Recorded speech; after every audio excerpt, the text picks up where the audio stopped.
menjelaskan tentang multikulturalisme. Strukturnya yakni konflik sosial dan kekerasan meliputi multikulturalisme terbagi atas beberapa poin, yakni sejarah, pengertian, bentuk, dan karakter masyarakat. Dilakukan upaya terciptanya multikulturalisme untuk menunjukkan integritas sosial. Yang pertama ada multikulturalisme dan masyarakat multikultural.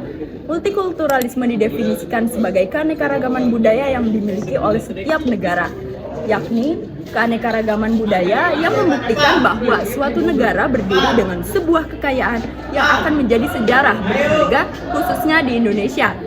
Bahkan media sosial dapat dijadikan media untuk memperkenalkan keanekaragaman budaya Indonesia atau untuk menyaksikan dokumenter foto atau video mengenai kebudayaan Indonesia untuk membangun pengetahuan yang lebih banyak. Hal ini perlu ditanggapi secara positif. Yang pertama ada sejarah perkembangan multikulturalisme. Ditetapkan pertama kalinya tahun 1971 di Kanada guna mengatasi masalah terkait hubungan antar suku, agama, ras, dan aliran politik. Karena Komisi Kerajaan Kanada, Canadian Royal Commission, mencetuskan kebijakan ini demi memberikan jaminan kepada setiap warga negara untuk tetap mempertahankan identitas mereka. Menurut Wilkim Nika ada beberapa syarat yang harus dipenuhi, yakni yang pertama, konsep multikultural haruslah telah menyebar luas dan dipahami oleh seluruh masyarakat setempat. Yang kedua, kesamaan pemahaman mengenai makna serta konsep multikulturalisme. Pengertian multikulturalisme. Untuk memahami mengenai multikulturalisme dapat dikutip pendapat sejumlah ahli berikut. 1. Al-Jumardi. Multikulturalisme adalah kebijakan budaya yang menekankan penerimaan terhadap suatu relasi, keagamaan, pluralisasi, dan keberagaman budaya yang terdapat dalam kehidupan masyarakat. 2. Menurut Eli, multikulturalisme adalah sebuah ideologi yang menekankan pengakuan, penghargaan pada kesederajatan perbedaan kebudayaan. 3. Menurut Karsudi Suparlan, multikulturalisme adalah sebuah ideologi yang mengakui penggunaan perbedaan dalam kesederajatan baik secara individu maupun masyarakat. 4. Menurut Lauseblam, multikulturalisme meliputi pemahaman, penghargaan, dan penilaian atas budaya seseorang serta sebuah penghormatan dan keinginan tentang budaya etnis orang lain. Bentuk-bentuk multikulturalisme. Yang pertama, multikulturalisme isolasionis. Definisi multikulturalisme isolasionis mengacu kepada masyarakat ketika berbagai kelompok kultural menjalankan hidup secara otonom dan terlibat dalam interaksi seminimal mungkin satu sama lain. Yang kedua, multikulturalisme akomodatif. Masyarakat plural memiliki kultur dominan, membuat penyesuaian dan akomodasi tertentu bagi kebutuhan kultural dan jalan minoritas. Yang ketiga ada multikulturalisme otonomi. Masyarakat plural ketika kelompok-kelompok kultural utara berusaha mewujudkan kesetaraan, equality dengan budaya dominan dan menginginkan kehidupan otonom dalam rangka politik yang secara kolektif dapat diterima. Yang keempat ada multikulturalisme kritikal. Multikulturalisme ini mendasarkan bahwa masyarakat plural merupakan kelompok-kelompok kultural yang terlalu peduli dengan kehidupan kultural otonom, tetapi lebih menuntut penciptanya. Yang terakhir ada multikulturalisme kosmopolitan. Multikulturalisme kosmopolitan mendeskripsikan mengenai usaha menghapuskan batas-batas kultural secara tuntas untuk menciptakan sebuah masyarakat yang setiap individunya tidak lagi terkait dan berkomitmen kepada budaya tertentu dan sebaliknya secara bebas terlibat dalam hubungan-hubungan antar budaya. Karakteristik masyarakat multikultural. 1. Kemampuan untuk melihat dan mendekati masalah dengan warga masyarakat global. 2. Kemampuan bekerja sama dengan orang lain dan memikul tanggung jawab atas peran atau kewajiban dalam masyarakat. 3. Kemampuan untuk memahami, menerima, dan menghormati perbedaan-perbedaan budaya. 4. Kemampuan untuk berpikir kritis dan sistematis. 5. Kemampuan menyelesaikan konflik dengan cara damai tanpa kekerasan. 6. Kemasan mengubah gaya hidup dan pola makanan pokok yang mudah bisa guna melindungi lingkungan. 7. Kemampuan memiliki kepekaan terhadap masih manusia dan mempertahankan bak seperti bak kaum perempuan, etis, minoritas, dan sebagainya. 8. Keamanan dan kemampuan berpartisipasi dalam kehidupan politik pada tingkatan pemerintah lokal, nasional, dan internasional. Tantangan dan upaya mewujudkan masyarakat multikultural. Dalam hubungan antar kelompok, dalam masyarakat multikultural sering bermunculan sikap negatif terhadap anggota atau kelompok lainnya. Di antaranya yang pertama yaitu prasangka. Sikap ini disebut prasangka karena dugaan yang dianut oleh orang yang berprasangka tidak didasarkan pada pengetahuan, pengalaman, ataupun bukti yang memadai. Yang kedua yaitu stereotip. Stereotip merupakan citra yang kaku terhadap suatu kelompok yang dianut tanpa memperhatikan kebenaran cita tersebut.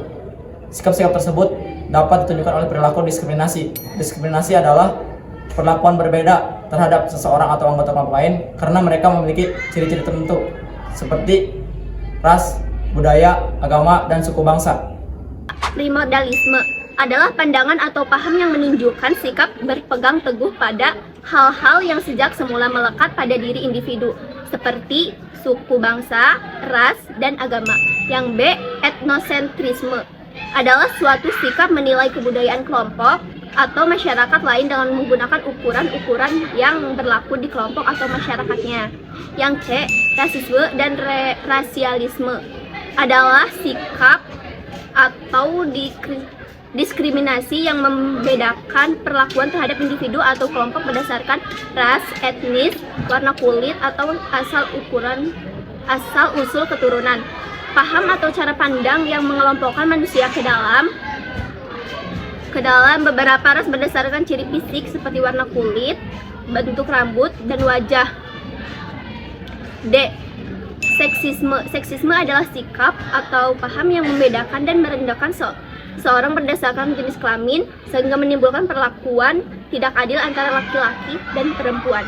Pengertian integrasi menurut beberapa ahli. Yang pertama, ada Maurice de Virget.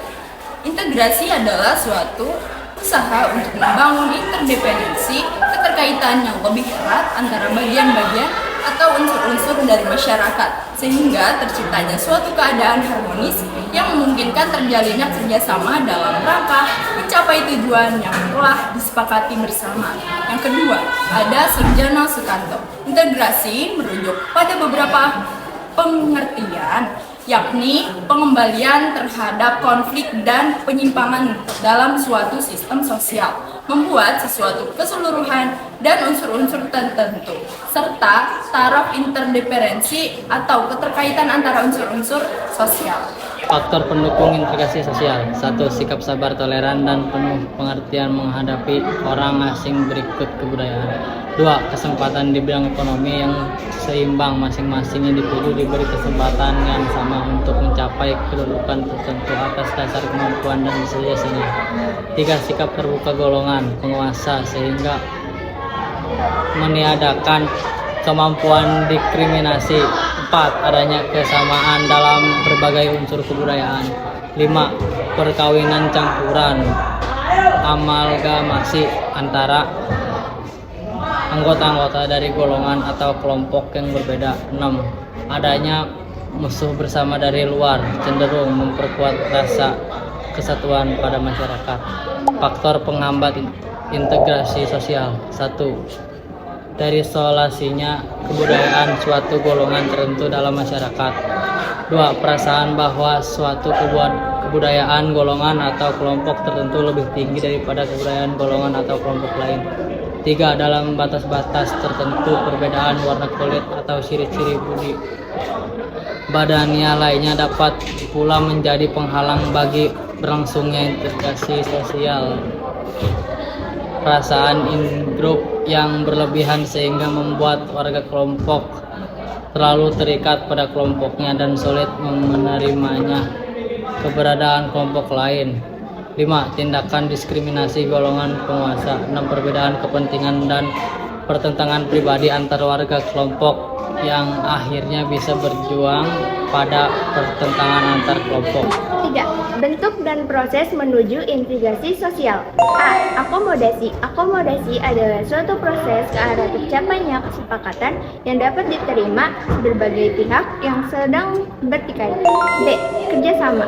Kerjasama merupakan perwujudan dan adanya minat dan perhatian orang untuk bekerja bersama-sama dalam suatu kesalahpahaman, sekalipun motifnya sering dan bisa tertuju pada kepentingan diri sendiri. C. Koordinasi. Koordinasi dapat dimaknai sebagai upaya mempertinggi kesatuan melalui upaya sinkronisasi, penyelesaian, dan pembentukan hubungan fungsional antara unsur-unsur dari suatu sistem sosial atau subsistem demi mencapai tujuan tertentu. D. Asimilasi. Asimilasi adalah proses taraf lanjut menuju integrasi sosial. Pada proses asimilasi terjadi peleburan kebudayaan sehingga pihak-pihak yang telah berasimilasi akan merasakan adanya kebudayaan tunggal sebagai milik bersama. Lanjut, bentuk integrasi sosial. 1. Integrasi nasional merujukan pada proses persatuan berbagai kelompok budaya dan sosial ke dalam satu kesatuan wilayah. 2. Integrasi wilayah menunjukkan pada adanya wewenang kekuasaan nasional pusat yang mempersatukan sejumlah wilayah yang mungkin beranggotakan kekelompokan budaya atau sosial tertentu. 3. Integrasi elit massa. Integrasi ini merupakan upaya penjembatani kesenjangan dalam hubungan antara pemerintah dengan masyarakat.